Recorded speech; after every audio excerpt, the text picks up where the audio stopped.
pertanyaan yang ketiga, saya melihat orang-orang alim yang mantap beribadah itu kok kelihatannya nggak terlalu sibuk mencari harta, tapi rizkinya lancar. Anaknya bisa beribadah, kok saya tidak bisa? Nah, inilah pentingnya ilmu di sini. Maka saya sering nyampaikan, memang rizki itu sudah di tangan Allah. Maka saya ingat dulu Mbah Dur almarhum itu memberikan satu ilustrasi yang gampang, sederhana. Jadi kowe iki nyambut gawe ya kena. Kudu nyambut gawe, wong urip kudu nyambut gawe. Ning aja ngoyo-ngoyo. Krana kabeh wis ana jatahe.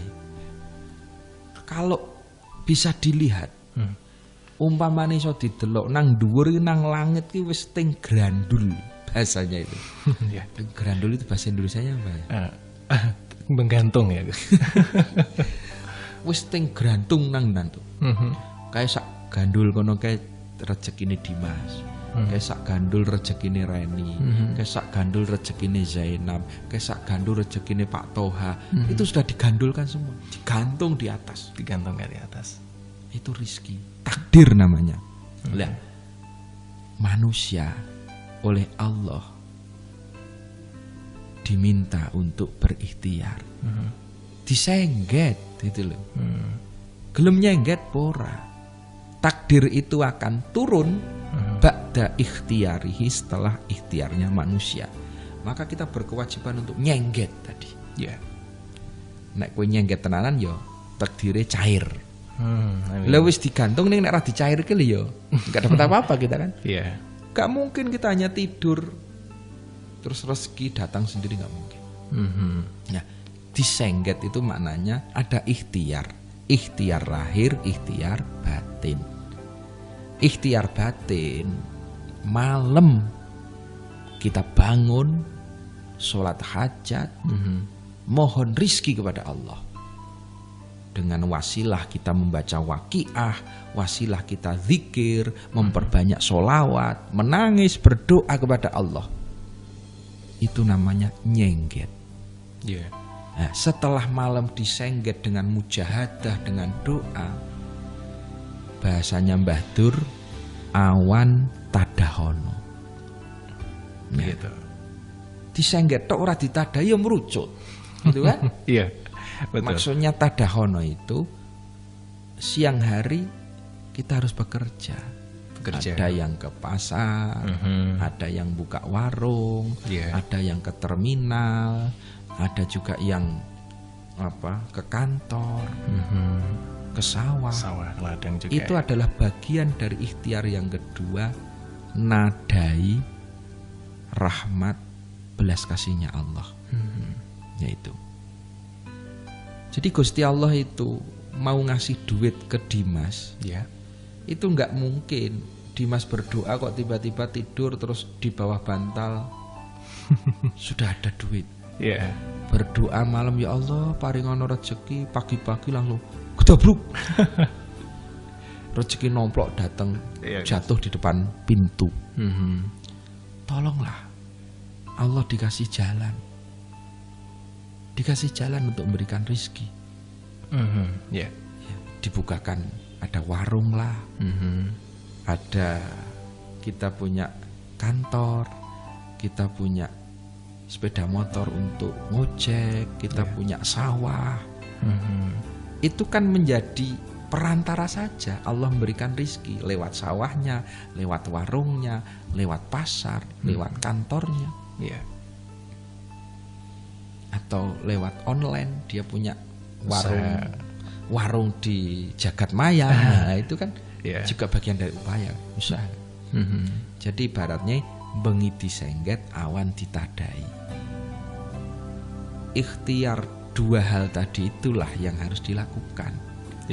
Tidak bisa kita salah satu. Bengi nyengget tok, kita berdoa, dermimil, mujahadah, sholat nganti bathuke ngapal. Tapi setelah itu habis subuh tidur. Aduh. Bangun-bangun dhuhur. Itu kan Ya nggak dapat apa-apa, wong ming disengket ning ora ditadai. Iya, guys. Ya. Tapi sebaliknya ada juga orang-orang ming sing sibuk nadai terus ya, guys. Nadai terus, tapi orang ngerti nyengget. Dia itu berangkat ke pasar jam 3 malam. Iya. Weh, jempale komeng awam, ndas sikil gendas, kerja keras. Ya. Pulang-pulang maghrib. Iya. Istilahnya itu mangkat peteng bali peteng.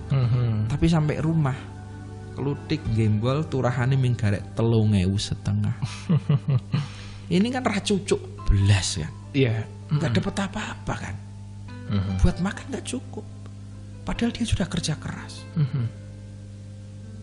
Yaitu sama, karena dia itu hanya mengnadai tok, neng ora disengget, dapat dari mana dia? Percuma waktunya. Percuma. Maka dua hal tadilah yang harus dilakukan, harus seiring bersamaan. Iya. Maka kalau Anda melihat mungkin para orang-orang solih, yang dekat kepada Allah, itu kita kira nyambut gawe ini kok lancar ya lah, karena dia tahu selai ki ngerti carane nyengget ki ngerti gitu loh.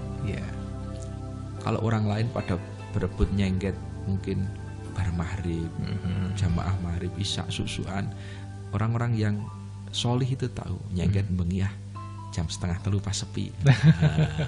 Minta kepada Allah langsung dikasih. Awan yo Gusti Allah ya gawe ke dalan, dia juga punya sawah, dia punya warung kecil-kecilan, dia punya apa. Tapi bengi wis disengget gitu. Jadi yo ibarat orang jalan itu sak melaku sak nemu-nemune oleh rezeki gitu loh. Lancar, dan dia juga tahu ketika diberikan rizki oleh Allah, hari ini dikasih 1.000, dia bersyukur, alhamdulillah, alhamdulillah. La'azidannakum, setelah dia bersyukur, besoknya Allah akan berikan tambahan lagi. Diberikan tambahan lagi, bersyukur lagi, tambah suke meneh.